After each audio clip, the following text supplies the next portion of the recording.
এবারের ঈদটি ছিল একদম অন্যরকম, ভালো মন্দ সবকিছু মিলেই ছিল আলহামদুলিল্লাহ। তো আমি আজকে তোমাদের মাঝে আমার ঈদ ভ্লগ নিয়ে আসলাম। তো আমি ঈদে কি কি করেছি এবার, তো তা নিয়ে থাকছে আমার আজকের vlog. So hello everyone, welcome to my new vlog. চাঁদ রাতে আমরা সবাই মিলে মেহেদি পড়েছিলাম এবং মেহেদি পড়তে পড়তে আমাদের রাত 4টা বেজে গিয়েছিল এবং 4টার সময় আমরা সবাই ঘুমাতে যাই। তারপর যেহেতু ঈদের দিন সকাল 7টায় ঘুম থেকে উঠেছিলাম এবং ওঠার পর দেখি যে অরিও আমার হাতের মেহেদি দেখে সে খুব ভয় পাচ্ছে এবং আমার হাতে সে কোনোভাবেই আসছিল না। তো যাই হোক, আর অন্যদিকে আমার শাশুড়ি সকালবেলা উঠে রান্না বান্না শুরু করে দেয় এবং আমরা কেউ সেদিন কাজ করিনি, আমার শাশুড়ি সব রান্না করেছিল।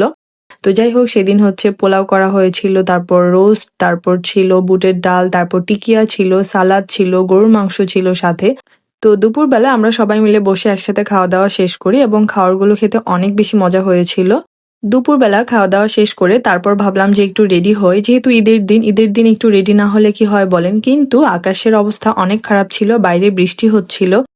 তো তারপর আমরা তিনজন সুন্দর করে রেডি হই এবং রেডি হয়ে আমরা ভাবলাম যে ছাদেই আমরা ছবি তুলবো। সেদিন আমি হাতে ফলস নেইল পরেছিলাম এবং তানহা আমাকে পরিয়ে দিয়েছিল। তো ভাবিকে বললাম যে ভাবি তুমিও পরো, তাহলে তিনজনের নেলস দেখতে বড় বড় লাগবে এবং সুন্দর লাগবে দেখতে। ফলস নেইল পরার পরে নেলসগুলোকে দেখতে খুব সুন্দর লাগছিল। তারপর আমরা হচ্ছে তিনজন মিলে কিছু ছবি তুললাম, ভিডিও করলাম, দেন আমরা চলে গেলাম ছাদে। তো ছাদে যাওয়ার পর দেখি যে গত রাতে ঝড় বৃষ্টির কারণে চেয়ার গাছের উপরে উল্টে পড়েছিল। তো যাই হোক, তারপর আমরা কিছু ছবি তুলি, তারপর ভিডিও করি। তো দেখো তোমরা কিরকম বৃষ্টি হচ্ছিল সেদিন। তো যাই হোক, বৃষ্টির কারণে সেদিন আমরা আর কোথাও যাইনি, ছাদে ছবি তুলে দেন হচ্ছে বাসায় চলে আসি। তারপর রাতের বেলা হচ্ছে পোলাও, গরুর মাংস, টিকিয়া, তারপর বুটের ডাল সবকিছু দিয়ে মজা করে হচ্ছে খাওয়ার সেরে নিই। তারপর আমি খেয়েছিলাম সেমাই। তো সেমাই আমি সকালবেলা খাইনি, কারণ আমার গলার অবস্থা অনেক খারাপ ছিল, আমি ঠান্ডা সেমাই কোনোভাবেই খেতে পারিনি, আমার ভয়েস একদম চেঞ্জ হয়ে গিয়েছিল। তো তারপর আমি কি করি, সেমাইটাকে হচ্ছে ওভেনে একটু গরম করে দেন আমি খেয়েছিলাম। আর সাথে ছিল দই, আমি দইও খাইনি দুপুরবেলা। আরও সাথে কিন্তু জর্দা সেমাই ছিল, তো জর্দা সেমাইও আমি খাইনি এবং জর্দা সেমাই সবাই খেয়েছিল তো শেষের দিকে প্রায়। আর এটা ছিল ঈদের পরের দিনে। তো ঈদের পরের দিনে সুন্দর রোদ উঠেছিল, তো তারপর ছাদে গিয়েছিলাম। তো ছাদে যাওয়ার পর দেখি যে আমার শিম গাছে সুন্দর শিমগুলো বড় বড় হয়েছে একদম।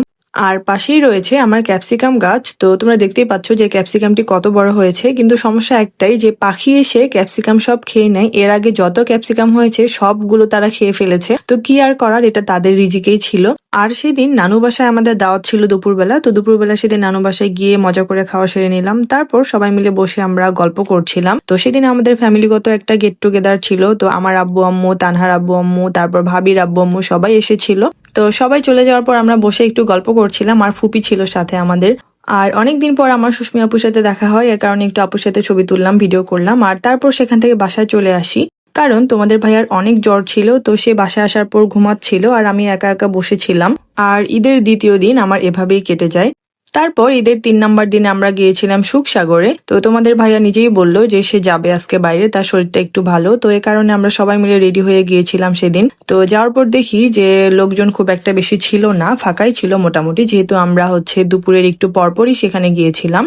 আর সেদিনের আবহাওয়া অনেক বেশি ভালো ছিল, গরম ছিল না, ঠান্ডা ঠান্ডা বাতাস ছিল, খুব ভালো লাগছিল। তো সুখসাগরে সেদিন আমি অনেকদিন পর গিয়েছিলাম। তো বৃষ্টি হয়েছিল যেহেতু তার আগের দিনে, তো এ কারণে এত সুন্দর পরিষ্কার লাগছিল দেখতে, চারিদিকে খুব ভালো লাগছিল, একদম সবুজের সমারোহ লাগছিল। তো যাই হোক, তারপর তানহার আমি কিছু হচ্ছে ভিডিও করি এবং সাদমানকে বলছিলাম যে আমাদের তিনজনের একটা সুন্দর ভিডিও করে দিতে, বাট সে আমাদের খুব জ্বালাচ্ছিল, ভিডিও করে দিচ্ছিল না ঠিক মতো, আর আমরা খেপে যাচ্ছিলাম তার উপরে।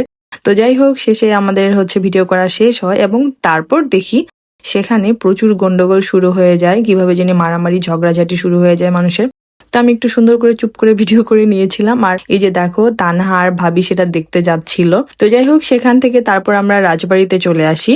যেহেতু অনেকদিন পর গিয়েছিলাম, তো ভাবলাম যে চারিদিকে একটু সুন্দর করে ঘুরি আর ছবি তুলি। আর এটা হচ্ছে মন্দিরের ভেতরে। তো মন্দিরের ভেতরে গিয়ে দেখলাম যে সুন্দর করে কবুতরগুলো খেলছিল, তাদের বাসা এখানে। তো দেখতে ভালোই লাগছিল, অনেক বড় বড় হয়েছিল তারা। আর ঈদের 3 নাম্বার দিন হওয়ার কারণে মানুষজন খুব একটা ছিল না, ফাঁকাই ছিল। তো আমরা এই কারণে সুন্দর করে কিছু ছবি তুলে ভিডিও করি।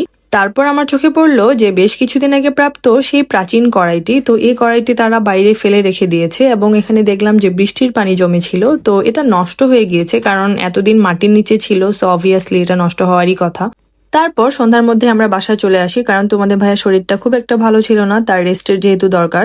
তো এ কারণে আমার ঈদের ঘোরাঘুরি এ পর্যন্তই ছিল। তো আমার ঈদ ভ্লগ ছিল আজকে এ পর্যন্তই। আমার নেক্সট ভ্লগ থাকছে আর অন্য কিছু নিয়ে। সো ততদিন পর্যন্ত সবাই ভালো থাকবেন, সুস্থ থাকবেন। আল্লাহ হাফেজ and thank you for watching.